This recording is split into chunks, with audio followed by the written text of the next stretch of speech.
The nanny's voice still echoes through the baby monitor as I sharply hit the keypad, doors locking with a thunk that silenced the feed.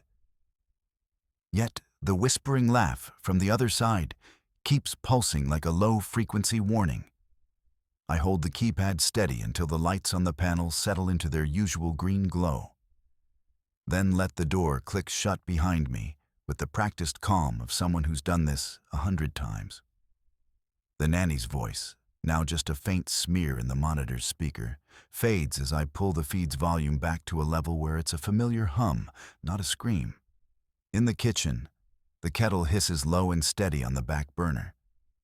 Just boiling water for chamomile because it's Tuesday, and that's the rhythm we've imposed on evenings to anchor the kids after the day. The baby monitor is tucked beside the framed photograph of summer at the lake, a snapshot of a time when mornings started with bicycles on the boardwalk instead of whispered warnings. I cross the hallway to straighten a stack of homework sheets that haven't yet been reviewed, tapping the corner with my thumb to remind myself that detail matters. The laundry basket is still half full from the morning's cycle. Each sock folded back into its pair is a tiny recommitment to order. I sit at the kitchen counter, idle pen balanced between my fingers, and glance at the list taped to the wall. Feeding times, medication notes, the precise hours the nursery lights should dim. These small motions keep the house from slipping, keep my own breath steady enough to face what came before and what I'm about to explain. The door creaked open before I could reach it. My mother-in-law swept past me, her tote bag thumping against her hip, and her eyes combed the living room like she was cataloging a renovation project. "This couch is blocking the light."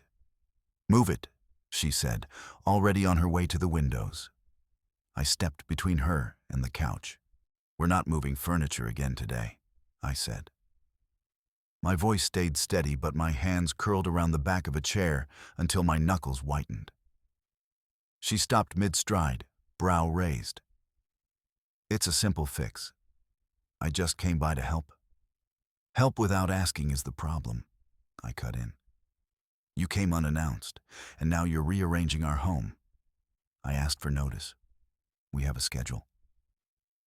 Spouse appeared behind her, eyes darting from me to their mother. "Mom, maybe you can tell her to wait until we get home," I snapped. "You promised we'd figure out a way to keep these visits from hijacking every afternoon." Spouse's hand flew up to my arm, not quite gentle. "We're talking," they whispered. But her mouth set in a line that mirrored my own.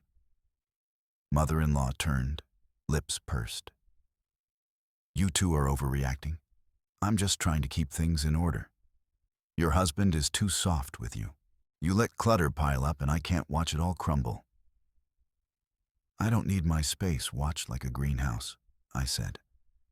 "And I don't need you to tell me how to live in my own home." The words hit harder than I'd intended. She blinked, then bristled again. Spouse stepped between us, but not to block me. "Mom, we asked for communication before you came. Saturday mornings," their voice cracked as they fought for steadiness, "are for us being together, not for council meetings." Mother-in-law huffed, crossing her arms. "If you can't handle me loving you, then—" "It's not about love," I said, leaning forward so she could hear every syllable. "It's about respect. Respecting that this is our home, our choices. You're not moving a couch. You're reminding me I'm not allowed to say no." Her jaw worked, and for a heartbeat, I feared she'd storm out. Instead, she scooped her purse up slowly, like she was measuring each pound. "Fine, I'll leave, but don't expect me to stop caring." She stepped past us, and the door clicked shut behind her. The silence stretched, but then Spouse let out a shaky breath, shoulders slumping. They turned to me, eyes wet but steady. "I know it's hard. I'll text her we need notice, even if she's going to grumble. I won't let it keep happening without us talking first." I sagged against the sofa, feeling a pulse of relief. I just need you beside me on this, not between us and her. They reached for my hand, thumb brushing over the back where muscles still trembled. I'm here. We'll figure out how to make it stop turning into this. The room felt lighter, even though the couch stayed exactly where it was. Outside, the sun leaned toward evening, and our own rhythm crept back in. Slow, sure. Later, when the text pinged from spouse to mother-in-law, "Please call before coming by, and we need to know what you want to discuss." I didn't look away. The message hung between us. A small boundary, a promise to reinforce it together. A tiny win, but it was ours. My pen scratches across the margin of the notebook where I've been writing the dates in order. October 21st. Mother-in-law arrived while I was making dinner. October 30th, insisted on moving the couch. November 30, raised her voice when asked for notice. I flip back, stack the pages so the most recent entries peek out like a warning. The log is messy but honest. Arrival times, actions, the way my shoulders tighten when the doorbell rings without advance text. This is not a journal of feelings. It is a ledger of invasions. I underline each time her presence shifted the room, every time I held my tongue because I didn't want the argument, every token apology we accepted that left us in the same exhausted place. You come in with the grocery bag still in your hands, and your eyes go straight to the notebook. "What are you doing?" you ask. I slide the pad toward you. "I'm keeping track," I say. Every time she shows up, every assumption she makes. I need you to see it not as me being too sensitive, but as the pattern. You read, your thumb tracing the dates. When you hit November 3rd, your mouth tightens and you let out a breath that rattles the bicycles. She says she's trying to help, but this looks like a train on the same tracks, I add. You press the page flat with your palm and don't say anything for a second longer than I expect. That silence is a pull of tension. "We already agreed to text her for notice," you say finally, but your voice has a crack in it. She does apologize when I call her out. I slam the notebook shut. The apologies are the problem. They let her stay in the cycle. We both take them, we both act like it's over, and nothing changes. That's why I wrote every visit down, so you can see how often we reset and how little it actually shifts. I can't accept another quick sorry and pretend we moved forward. My fists grip the edges of the table. The wood squeaks. You slide a half-finished list you were writing earlier across the table and grab a pen. The grocery bag slowly falls to the floor. "Okay," you say, louder now. "If she texts, I'm going to tell her we need 48 hours notice. No more dropping by, no rearranging. And if she shows up without notice, I'm going to leave and text you from the car so you don't have to deal with the rest of it." I hear the strain in your voice, the same strain I feel. Yet there's also the faint lift of something like relief. You sign your name at the bottom as if this log is a contract. We both look at the food on the counter and then back at the notebook. The air changes because you're no longer nodding along, you're acting. The doorbell rings before we can celebrate the new plan. We both jump. I don't move toward the door. You just as quickly step into the hallway, phone in hand. You text, "Can we plan visits? We need notice." My jaw unclenches before you even come back down the hall. That's the mini payoff, hard, immediate, not a sweeping solution, but a small reclaiming of control. The notebook stays open on the table, page fluttering where your pen still rests. Proof that we saw the pattern and did something concrete in response. The toaster pops just as the doorbell starts up.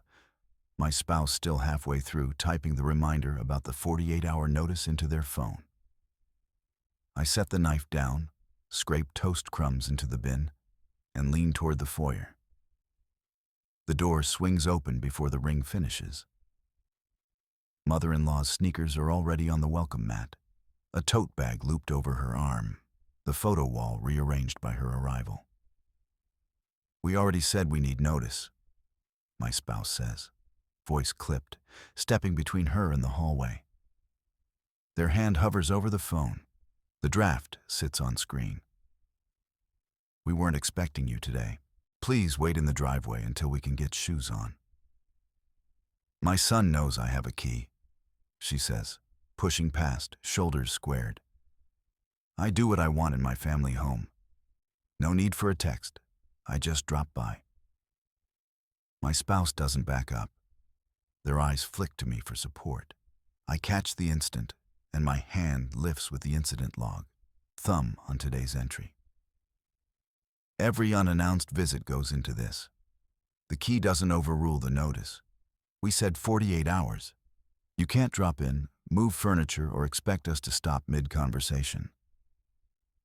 "You're making the house cold," she shoots back, sliding toward the kitchen with a casual sweep of her tote. "I've lived here in my dreams for 20 years. I get to adjust a picture, that's all." "That's where we're not aligned anymore," my spouse says, taking another half-step forward, closing off the kitchen island. "Either we respect the notice and pick a time, or you're welcome to stay out in the driveway until we say it's okay. No exceptions." She huffs, the handle of the tote digging into her hand, and the bags rustle with groceries. I step out to the hall, closing the door slowly so it clicks shut behind her. She doesn't slam it, but the silence after her footsteps fades, leaves a trembling space in the air. The log gets an addition while the steamed windows fog slightly from the cold outside. I write today's timestamp, note her arrival, the insistence on entitlement, and the firm boundary we held. The pen scratches. The entry is a small victory recorded in ink. When the door latch clicks for the second time, she's still outside, shoulders squaring toward the street. "You'll see me again," she calls through the glass, the words thin but sharp. My spouse leans against the counter, keys pressed into his palm. We'll send the text before anything else. Until then, we lock the door behind us. No darting in, no contractions of the agreement. I slide a piece of painter's tape under the door frame, jotting "No entry without notice" in block letters. The tape is temporary, but the action is concrete. The tape, the text draft, the log, the locked door. They all link to one promise. The house feels contested, but the boundary is active now, not just spoken. The knock came while I was mid-sweep by the front door. The handle rattled once, twice, and the familiar silhouette appeared through the peephole. Mother-in-law, despite the reminder note framed on the doorframe. I stepped back, hand already reaching for the deadbolt. She leaned in without waiting for an answer. "We aren't doing this today," my spouse said from the hallway, voice low but steady. He was already holding his phone, thumb hovering over the screen. "Mom, we asked for 48 hours. Text or call. This is the only way the front door opens." There was a muffled scoff on the other side of the wood, but no attempt to force it. Instead, she shouted through the door, "I didn't know you were home." The knob turned. The lock stayed fast. "You had the number," my spouse answered. "You have the log. You read that we call before you come. No more surprises. We set that boundary together." His eyes met mine for a fraction of a second. No hesitation, no wavering.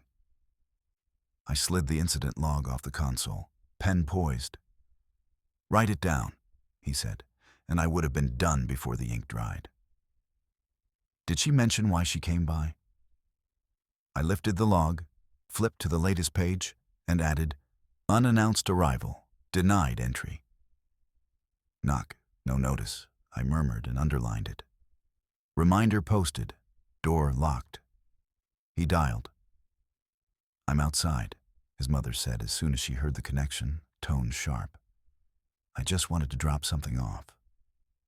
That's not an option today, he replied. We stick to this, he said, not asking, just stating. I nodded. The act of signing our initials at the bottom of the page felt like locking it in for good. And we keep adding, I replied, flipping to the next clean line. Every violation stays on record. The door stays locked. The keypad on the door glowed green as I ran my thumb along the cool numbers, then spun the deadbolt twice out of habit. Spouse leaned in, jaw tight, and repeated the sequence aloud so the tone inside the hallway could match ours. No more opening the door to anyone ringing with no message. No more expecting the key to turn without both of us checking the screen and the text that confirms the visit is scheduled. He tapped the small whiteboard beside the entry table and added, verify code, confirm 48 HR notice, log, before the ink dried. Concrete defense. Once I hear the chime, I glance at my phone, reply with the agreed phrase. Then we both nod before it ever occurs to me to unlock anything. Inside the living room, we slid the laptop onto the coffee table, opened the encrypted group chat we'd just organized with a handful of friends who knew our names and our story.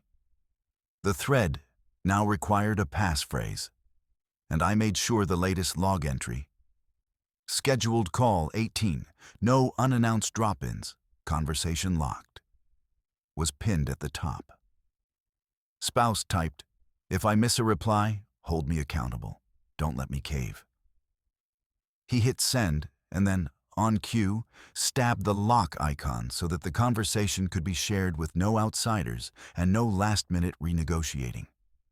The routine change means we text a photo of each other before answering the door. It means we refuse visits that don't fit the calendar we both approved.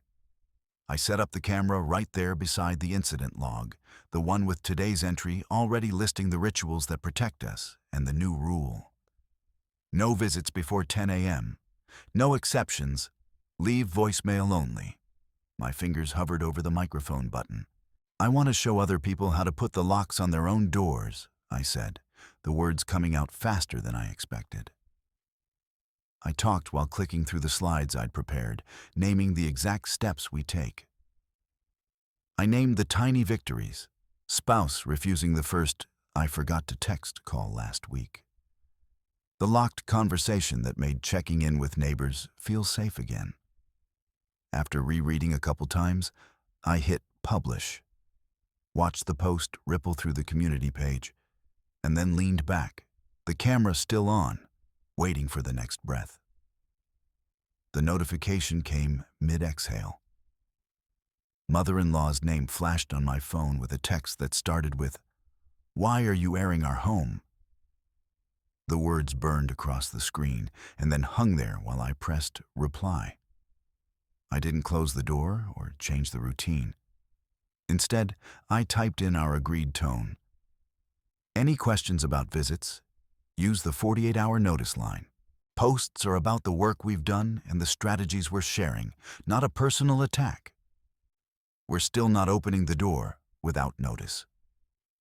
Spouse read the reply, nodded, and added, "No excuses today or tomorrow. We keep the door locked whether she likes it or not." The log gained another line. Responded to post, reiterated policy, initials confirmed. Then a new message pinged from a friend in the group chat. Sharing that vulnerability felt like a win, it read. Spouse lifted the paperweight with the initials we'd carved and placed it on the log, a tiny motion that said we celebrated every reinforcement. We both looked at the camera, and without saying it aloud, the scene offered evidence. The locks, the locked conversations, the routine drilled in, the public voice we'd finally given ourselves. The payout was small but present. The knowledge that the defense now included other people's eyes on the same post. a line of solidarity that could not be untied. I'm still typing the latest log entry when the keypad chimes insistently. The door camera flashes recent capture. Mother-in-law in her coat, breath frosting the glass, already pressing her hand against the doorframe. I glance at the reminder taped to the door. 48-hour notice, no exceptions. Spouse looks up from rinsing a pan, the spatula pausing midair. "She's here," he says, and his voice doesn't wobble. He wipes his palms on a dish towel, then lifts the phone to send the same message we promised would be the first line of every interaction now. "Mom, we can't open the door without notice. Call and we'll schedule a visit." No response, just another impatient rap against the door. My fingers hover over the keyboard. I hit save on the log entry, print it to the encrypted chat, and pin it. The camera chimes again as she leans closer. He walks to the door and presses the intercom button. I stand just behind him, the log's open page glowing on the screen so he can read the minutes before he speaks. 48 hours, Mom. That hasn't changed. Her voice rises from the other side, pleading, and the camera catches tears. She slams her palm against the door, then presses her forehead to the glass. "You changed everything," she says, the old entitlement thinly veiled as hurt. He doesn't back up. Instead, he takes a breath, uncovers the panic room-style reminder card, and reads it aloud so I can hear the calm tension in his tone. "We agreed. 48 hours. The house belongs to us. The peace belongs to us. We can schedule Thursday afternoon if you follow the rule." She keeps pounding, but then the knock's slow. I slide my thumb over the log entry and add the new violation. Denied entry for refusal to schedule. I initial it, he initials it, and we both tap the screen so the entry syncs to the passphrase chat. The door falls quiet. She steps back, the camera capturing her turning away, stuttering again that she just wants to see her grandson when he gets home from school. The voice is softer now, almost pleading again.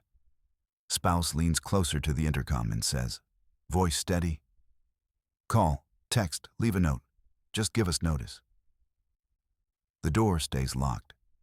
Her footsteps retreat down the hallway, and when they stop, we both exhale in the same, almost synchronized moment.